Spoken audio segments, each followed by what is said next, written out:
something is wrong. Or at least that's what it feels like. The word for it isn't quite frustration. It isn't quite sadness. It's something more disorienting than either of those and harder to name. A kind of neutral heaviness. A sense that the things you've been building don't quite feel like yours anymore. That the goals you set, the plans you made, the version of life you were constructing, all of it is still technically standing, but something has shifted in the quality of its weight. You might still be going to work, still talking to the same people, still waking up in the same place, moving through the same routines. Nothing has dramatically failed. No catastrophe has arrived. But internally, quietly, steadily, without announcement, something has begun to detach. The urgency that used to drive you forward has started to fade. The conversations that once felt significant now feel oddly repetitive, like watching a scene you've already seen. The goals that organized your ambition are still there on paper, but they've stopped generating the pull they used to. And the strangest part, the part that makes this particular kind of feeling so hard to navigate, is not discomfort. It's the absence of it, a neutral disorientation, a stillness that doesn't feel like peace. And the mind, encountering that stillness, interprets it as stagnation, because the mind uses emotional intensity as proof of movement. When something matters, you feel it. When you're heading somewhere, you feel the momentum. When intensity drops, when the charge goes quiet, the ego reads that silence as a signal that something has stopped, that you have stopped, that something must be wrong and must be fixed. But what if the silence is not stagnation? What if it is preparation? In physics, the moments before phase transitions are not described as catastrophic. They are described as structurally unstable. Before water turns to vapor, molecular bonds loosen. The tightly held arrangement that gave the water its form begins to release. Before a magnet changes polarity, internal alignment shifts at the microscopic level, invisible from outside, complete before the surface shows any evidence of it. Before a wave function collapses into a particle, probabilities interfere and reorganize in ways that are, from the outside, indistinguishable from chaos. Instability is not destruction. It is reconfiguration, and right before a quantum shift in your life, before the external reality you had been living in reorganizes into something fundamentally different, the identity that sustained your previous reality begins to lose coherence, not because you have failed, not because you have regressed, because the architecture that held your old probabilities in place is dissolving, and dissolution always precedes a new form. Coherence, in quantum mechanics, refers to the orderly alignment of waves, particles or fields moving in phase with each other, creating stability through their synchronization. When coherence breaks, the system reorganizes. In human terms, coherence is the alignment between your beliefs, your emotions, your nervous system patterns, and your self-image. When those things move in alignment, when what you believe matches what you feel, matches what your body expects, and what your identity claims, the reality built from that coherence is stable. It holds. But when the alignment starts to weaken, when one element begins shifting away from the others, the reality built on it cannot remain stable. Things that seemed certain begin to stall. Opportunities you were chasing lose their appeal without obvious reason. People respond to you differently, as if something in the quality of the exchange has changed. Environments that once felt like yours begin to feel strangely distant, like rooms you used to live in and no longer quite do. The ego reads all of this as loss. It wants to restore the previous pattern. It reaches for reassurance, for control, for the familiar. But the field does not reorganize through reassurance. It reorganizes through release. This is the thing most people misunderstand about transformation, and it is the misunderstanding that causes the most unnecessary suffering in the middle of the process. A quantum shift is not an upgrade layered on top of who you currently are. It is not addition. It is replacement of coherence. The previous configuration must weaken before a new one can stabilize. And weakening feels like loss because it removes the emotional anchors that defined you. You begin to question who you are, not dramatically. You're not in crisis in the way that word usually implies. You're in something subtler and more disorienting than crisis. You begin to feel less certain about what you want. You begin to notice cracks in narratives you once defended without thinking. Beliefs you held about yourself, about what is possible, about what you deserve, they begin to feel less solid, less like facts and more like arrangements that someone once agreed to and could, in principle, rearrange. That is not confusion, that is deconstruction. And deconstruction is the precondition for collapse. In quantum mechanics, collapse is not a breakdown. It is the moment when one probability becomes actual and the others released. But for that to occur, the superposition must destabilize first. Multiple identities, multiple timelines, multiple versions of who you might be, they cannot coexist indefinitely in coherent form. Something has to give. What gives first is almost always the old version. The scaffolding of the previous configuration comes down before the new one is visible. This is why chaos tends to precede clarity, not as punishment, as physics. Now here is where the danger lives, in the gap between understanding this and actually navigating it. Because knowing that instability precedes transformation does not, in the moment of instability, make the instability feel less real.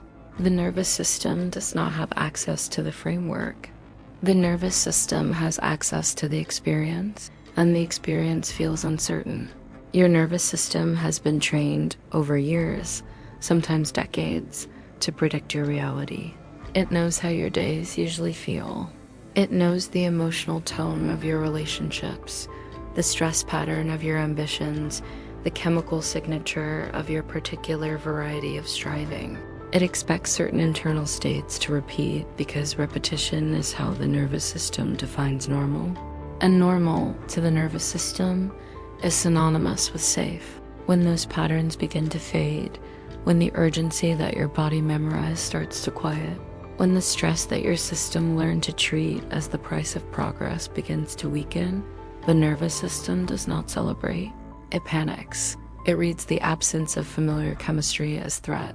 It interprets the loosening of old emotional patterns not as freedom, but as danger. Because familiarity equals survival. The nervous system doesn't know the difference between a pattern that serves you and a pattern that is simply known. It only knows, this is what we do here. This is the territory. This is what it feels like to be me. If you've spent years identifying as someone who must struggle to succeed, who must prove themselves, who must earn everything through effort and tension, that belief is not just a thought. It is encoded in the body. It lives in cortisol patterns, in breathing habits, in the particular quality of alertness you carry. Your body has memorized that chemistry. And when the chemistry begins to change, when the stress pattern begins to weaken, the body feels undefined.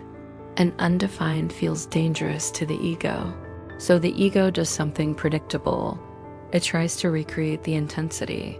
It generates doubt where there was none. It replays past failures that have no bearing on the present. It provokes unnecessary conflict, finds something to catastrophize, pushes you to overanalyze situations that don't require analysis. It manufactures the familiar discomfort because familiar suffering feels more solid than unfamiliar peace. But here is what is actually happening underneath all of that. When the old identity begins dissolving, the emotional charge that maintained your previous timeline weakens. Emotional charge is energy. Energy maintains patterns.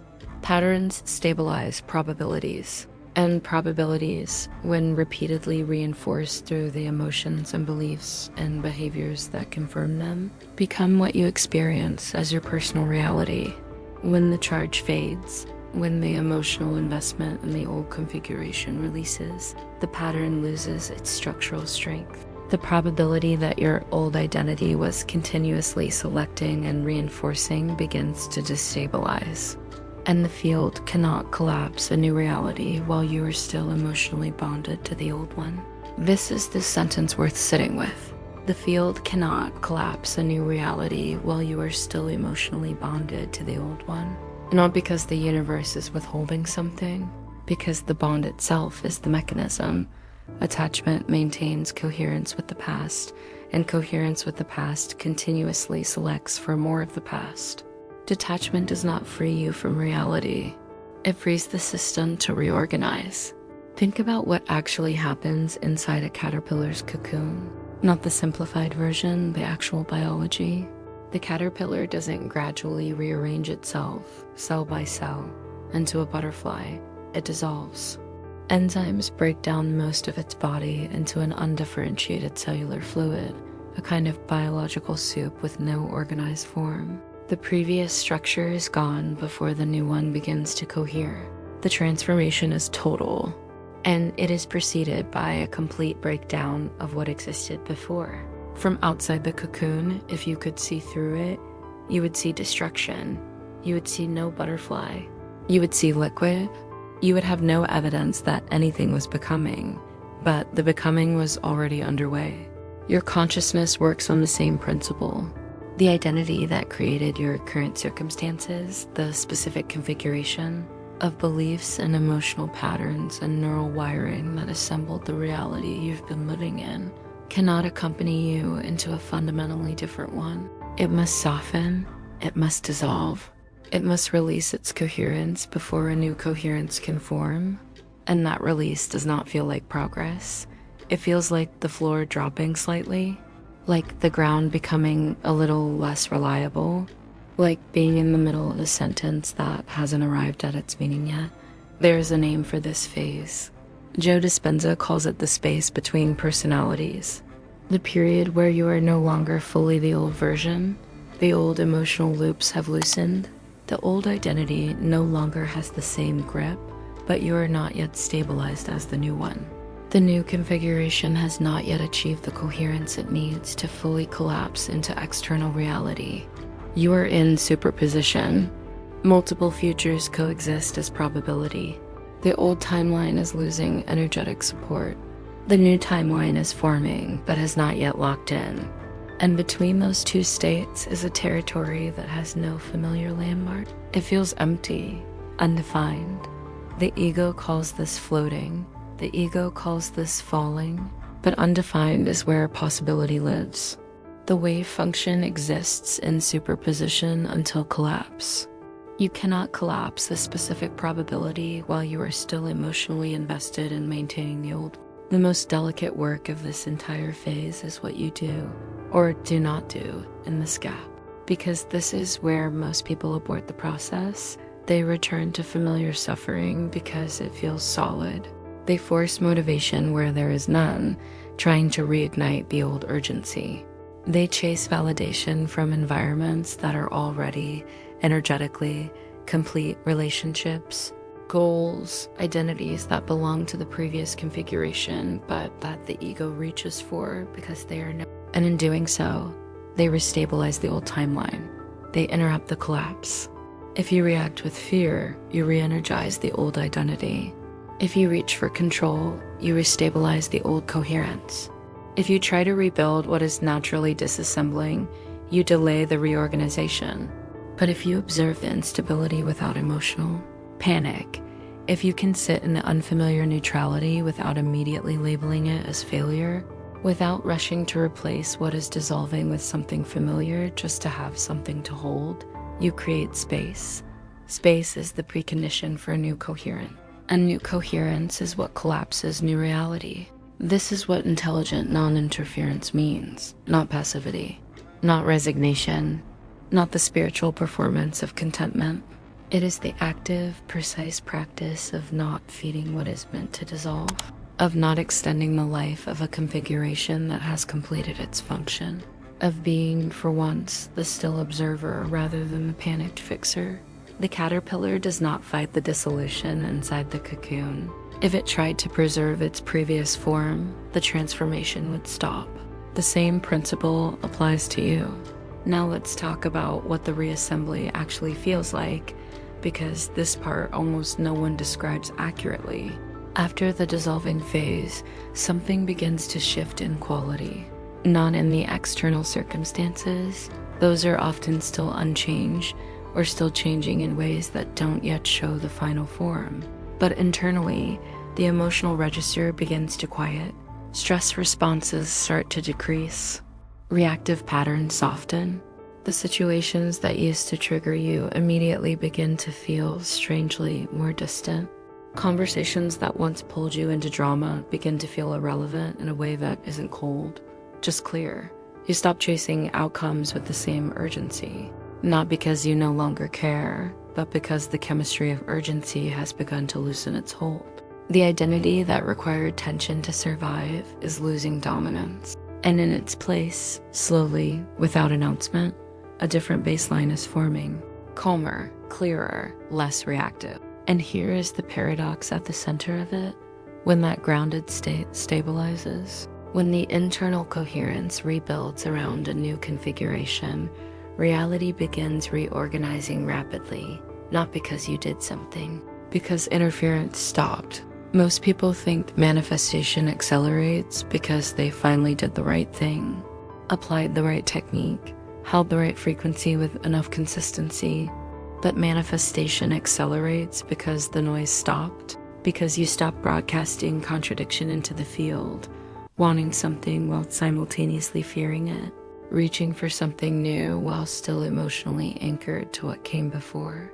The mixed signal weakens coherence. Coherence is what drives collapse. When the contradiction resolves, when desire and emotional baseline finally align, the field responds not with reward, but with reflection. It always has been reflecting you. What changes is what you're broadcasting. Before the external shift becomes fully visible, you will notice something very specific in the quality of your reactions. Situations that once pulled you instantly into drama don't find the same foothold.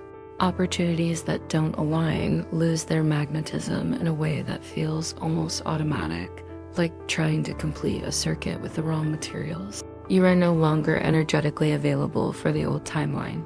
And when you are no longer available for it, when the emotional subscription has been canceled, when the identity that sustained it is no longer coherent, it begins to dissolve on its own. The field does not need your help to release what has already lost coherence. It just needs you to stop holding on. And here is where the final and subtlest trap lives. The moment the new baseline begins to stabilize, the mind may re-enter control. It may see the early signs of reorganization, a door that opens more easily, a conversation that flows differently, a small synchronicity that feels like confirmation, and want to speed things up, to analyze why it's working, to secure the outcome before it fully arrives, to manage the thing that is happening so that it keeps happening. But security rooted in fear reactivates old coherence. The mastery of this final phase is the most precise thing. Can you receive without tightening? Can you allow progress without clutching at it? Can you let the new reality unfold without inserting the old pattern of control back into the process? Because the moment you over-control, you introduce noise, and noise weakens coherence. The old identity required tension to survive. The new one thrives in stability. The old timeline was built on reaction. The new one is built on response. And once response replaces reaction, once the deep reflexive need to manage, fix, secure, and control begins to loosen its claim on you, collapse is no longer fragile.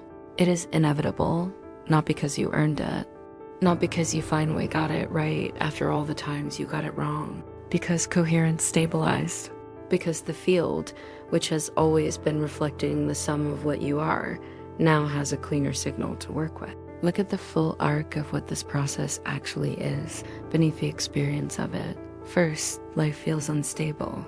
The familiar emotional architecture begins to loosen. Goals lose their charge. The urgency that once defined your forward movement fades. Environments feel heavier or strangely distant. The ego panics. Then identity begins dissolving. The beliefs and emotional patterns that maintained your previous timeline weaken.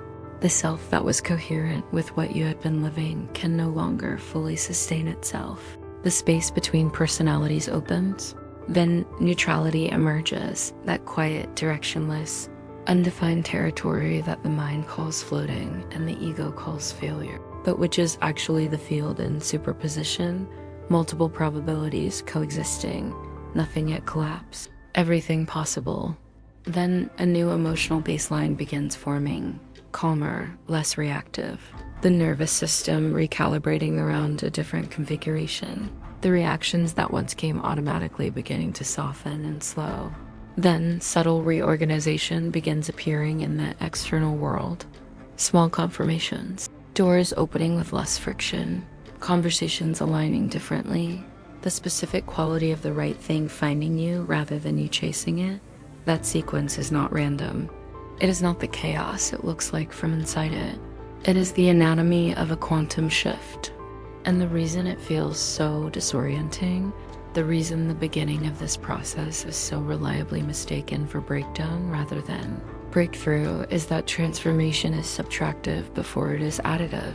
The old emotional architecture must dissolve before the new one can stabilize. And dissolution does not feel glamorous. It feels uncertain. It feels like loss. It feels like something that must be stopped, repaired, explained, escaped. But uncertainty is simply the space where probability reorganizes. You are not losing control.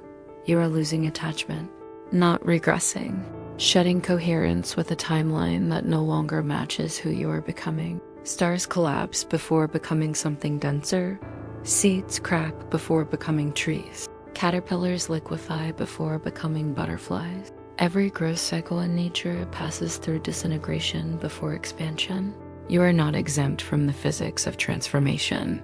The version of you that created your current reality cannot accompany you into a fundamentally different one. That version must soften, dissolve, or reorganize, and that is not loss. That is upgrade.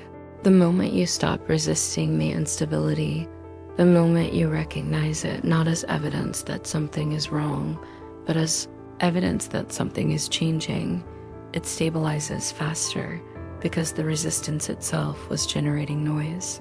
The trying to hold on was extending the transition. The field was already reorganizing. Your panic was the only interference. The field does not punish, it reorganizes. And when life feels like it's falling apart, when the goals have gone quiet and the urgency has faded and the familiar landmarks have stopped looking familiar, pause before you panic, before you reach for the old pattern, before you try to rebuild what is dissolving, because it might not be falling apart. It might be reorganizing into something your old identity could never have sustained. And if you stay steady, if you can sit in the unfamiliar neutrality without fleeing it, without labeling it as failure, without rushing to fill it with the known, you won't just witness the shift. You'll become it.